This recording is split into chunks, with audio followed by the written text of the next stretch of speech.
Hey everyone, so doing another video response. This one is to Clint, or RetroRewind, I think he's better known as. And he did a vid that I only got around to watching last night, to be fair. He just titled it My Life in Retro Gaming, so I'll title this the same. Excuse me. And yeah, he just sort of really talked through quite a few stories, and I really enjoy I really enjoy hearing people's stories. It's a bit like, back in the day where you'd be down the pub with your mates or whatever. I mean, I don't really go down the pub that much these days with responsibilities, family, all that sort of stuff. I mean, I don't think anyone goes down the pub that much at the minute anyway, do they, with COVID and that? But yeah, I really enjoy storytelling and hearing stories. It's one of the main reasons I kind of got into all of the YouTube stuff. And he was telling a lot of these stories about how we got into gaming, what he started off with his 2600. Then he went on to, I think, a Master System too. I'll try and remember to put a link to his video in the description of this one. So I'd like you guys to go and check it out. And if you like his content, then please drop him a subscription. He's a really nice bloke, very chatty. And I've got to know him reasonably sort of well over the last sort of month or so, really. Just a really good guy. So yeah, please drop him a sub as well if you like his stuff. Anyway, on to the response. So I got into gaming as a really young kid. I was probably about 5. I was born in 1980, so yeah, about 85. Excuse me. And yeah, I basically remember 1985. My mum had a friend who had this old Atari 2600. It was the junior one. So it was like black with this little silver strip across it. I've since bought another one. I got one last year in lockdown, which is the wooden one, which is the one I'd always wanted. It looks class. But yeah, we had the junior version, and we just played like the standard like Space Invader. I played Space Invaders tons, and I played a ton of Pong. I think Pong, I remember probably being my first game. Played it a load, but just over a weekend, whilst this guy had lent it to me, my brother, my mum, my dad, we just played it for that weekend for ages. And then it wasn't until I think it was like 1990, 1991 maybe, where I'd gone to another kid's party, a lad called Toby, who I didn't really know very well. I don't think he was massively popular at school, but my mum knew his mum, so I got invited to his birthday, and he'd been bought this Master System, and he was playing Double Dragon. So, like with a party, there's kids everywhere. I was only about 10 myself, and yeah, I got to have one go on Double Dragon, and I just couldn't believe it. I'd played a few other games by then in the arcade and that. But playing Double Dragon, like, in this lad's home was just amazing. And we were quite poor, so I knew the chances of me getting one was possibly slim. So anyway, I went home, and I was obviously probably quite excited and, telling my mum about what a great time I'd had playing this Double Dragon around this other lad's house, and all the other kids were loving it and that. So down the bottom of our street, my mum ran a pub, and down the bottom of our street, where I grew up, there was a second-hand shop. We called it Jeff's second-hand shop. Guess what the owner was called? Anyway, he had a second-hand Master System with just a little handful of games in the window, and it was there for ages.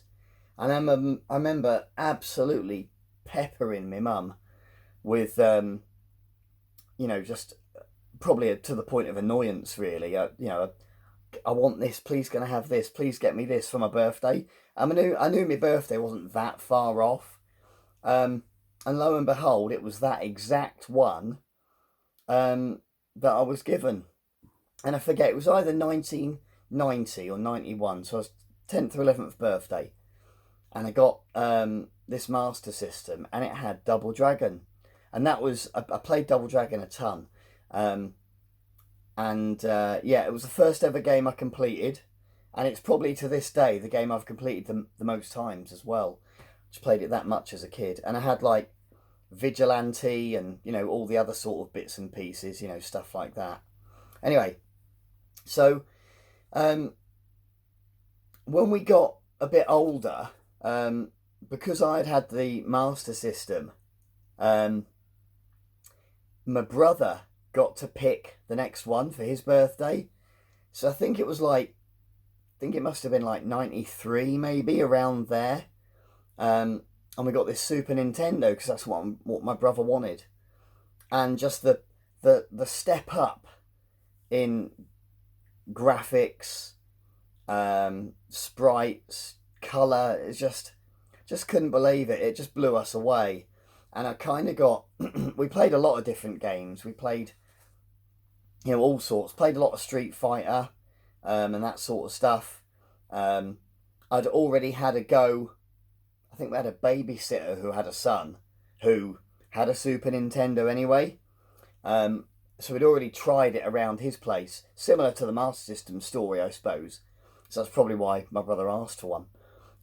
But I got kind of addicted to Donkey Kong Country. And I played that game loads. And it's properly difficult. If you've not played it before, I'm sure probably quite a few of you have. But it's properly difficult. And I played Donkey Kong Country just a load. And I think probably Donkey Kong Country probably like sums up, you know, my SNES memories really. And then we got, I went away, when did I go away to uni? Probably 97, 98, something like that. And when I came back after my first term or couple of terms, something like that, my brother had bought an N64, and there were a couple of guys in halls in my first year that had an N64 as well, and I was already well aware of like GoldenEye, such a ridiculously good game, and we played that, you know, a ton, and I'd already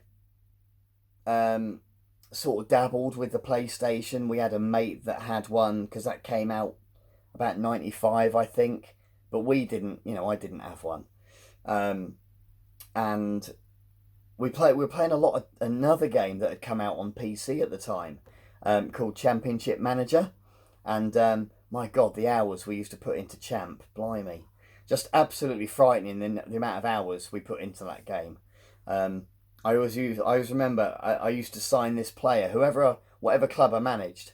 I used to sign this player called Thierry Henry. Obviously, went on to do all right for Arsenal, but we didn't know how to pronounce the name when we were, you know, probably like 15, 16. So we called him Thierry Henry.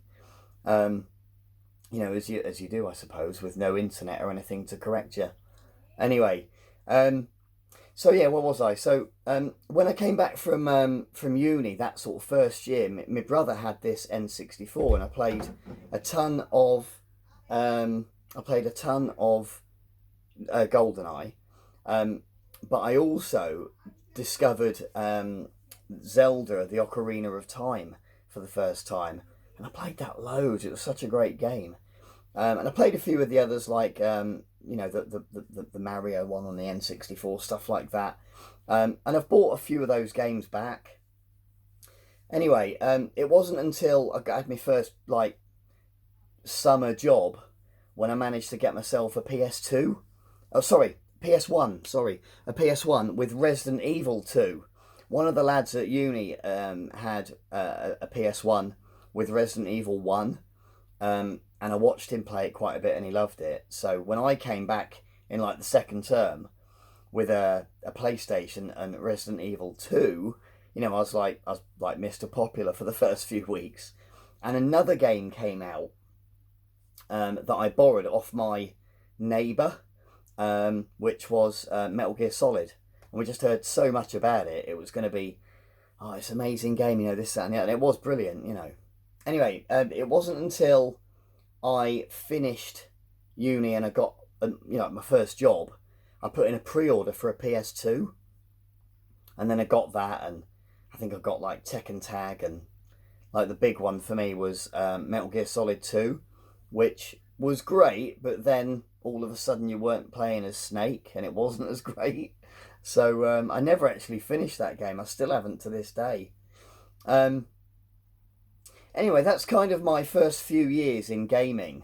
And when I then moved up north, and you move around a bit, and my Master System got left at my mum's in the loft. And it wasn't until she retired and moved that I sort of rediscovered. She said, I've got a load of your stuff here. And we had a collection of like 360 stuff. I'd kind of started a collection again on my own. And I'd almost forgot about all of my old stuff at my mum's, almost. So when I went down to go and pick it up because she was moving, I then had my old collection, and I had all this like new collection of like the 360 with about 4 Wiis, you know, and all of these, I wouldn't call them retro because they were reasonably modern, but I had these 2 collections then that were like this huge collection.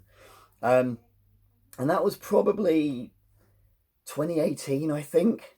And that's when I really seriously started collecting, mainly on, you know, the Master System stuff that you can see behind you. And like I say, lockdown last year, I got my first Mega Drive, because we didn't have one as kids, and I got my Atari 2600 that I'd always wanted back, you know, and a few other bits and pieces, as you do, like you pick stuff up, don't you? So anyway, that's kind of it in a nutshell. That's my life in retro gaming, how I got into it, where I started, how I got collecting. I'm going to put this video out, and I'd like to see a few more people respond if possible. Just give me a bit of a, you know, rundown as to how you got into it, and when you started going from casual collecting to maybe problem collecting. I don't know. But yeah, Clint, excellent video that you've put up, mate. I've thoroughly enjoyed having a natter. Yeah, I hope you put a few more out, buddy, as well. Guys, thank you ever so much for watching. If you enjoyed the video, please give me a thumbs up, and I will see you in the week. Cheers, guys.